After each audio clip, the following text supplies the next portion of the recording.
दिल्ली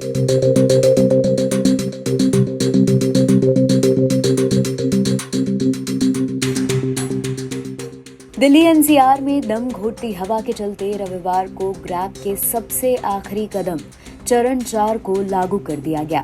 खास बात यह है, शुक्रवार को जब AQI 468 था तब ग्रैब 4 को नहीं लागू किया गया, लेकिन रविवार को जब 464 AQI हुआ तब इसे लागू किया गया।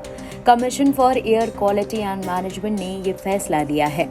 नई पाबंदियों के मुताबिक जरूरी सामानों से जुड़े और LNG और CNG इलेक्ट्रिक ट्रकों को छोड़कर दूसरे ट्रक दिल्ली में नहीं चल सकेंगे। NCR से वही गाड़ियां एंट्री कर सकेंगी जो इलेक्ट्रिक, CNG, BS6 डीजल होंगी। हाईवे, सड़कें, फ्लाईओवर, पाइपलाइन आदि का निर्माण नहीं हो सकेगा। सरकारें इमरजेंसी से जुड़े कदमों पर फैसला ले सकती हैं, जैसे ऑड इवन लागू करना, दफ्तरों में 50% कर्मचारियों के साथ चलाने का फैसला। पूर्वानुमान के मुताबिक आने वाले समय में प्रदूषण की स्थिति में सुधार होने की संभावना भी नहीं दिख रही है। पिछले साल ग्रैब 4 3 नवंबर को लागू किया गया था और 6 नवंबर को इसे हटा लिया गया था। प्रदूषण के चलते दिल्ली सरकार ने नर्सरी से क्लास 5 तक की क्लासों को 10 नवंबर तक बंद कर दिया है। साथ ही बाकी कक्षाओं के लिए शिक्षा निर्देशालय ने सभी स्कूलों को ऑनलाइन मोड में पढ़ाई करने का ऑप्शन दिया है। जो स्कूल फिजिकल मोड पर नहीं चलाए जाएंगे उनके टीचर को स्कूल आना होगा और नियमित तौर पर ऑनलाइन क्लास लेनी होगी। सभी स्कूलों को कहा है ये फैसले की जानकारी पेरेंट्स को दे दें। इससे पहले प्राइमरी क्लास 3 और 4 नवंबर को बंद कर दिए गए थे।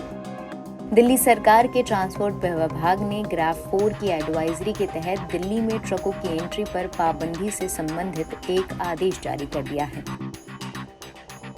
ये आदेश रविवार देर शाम से लागू कर दिया गया। ट्रांसपोर्ट विभाग की इन्फोर्समेंट विंग की सभी टीमों को बॉर्डर पर कड़ी चेकिंग करके ये सुनिश्चित करने का आदेश दिए गए हैं कि इन पाबंदियों को पूरी सख्ती से लागू किया जाए ताकि दिल्ली में अनावश्यक गाड़ियों की एंट्री को रोका जा सके।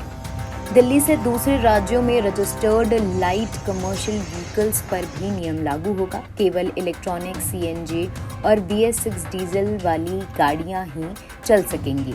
हालांकि रोजमर्रा की जरूरत का सामान ला रही लाइट कमर्शियल गाड़ियों पर पाबंदी नहीं लागू रहेगी। इसके अलावा दिल्ली में रजिस्टर्ड डीजल से चलने वाली मीडियम और हाई गुड्स व्हीकल को चलाने पर भी रोक रहेगी। केवल आवश्यक वस्तुएं ले जा रही गाड़ी ही चल सकेंगी। अगर कोई गाड़ी नियम तोड़ते हुए पाई गई तो उसे तुरंत जब्त कर लिया जाएगा और मोटर व्हीकल एक्ट प्रावधान के तहत कड़ी कार्रवाई की जाएगी, जिसमें 20,000 रुपए तक का चालान कट सकता है।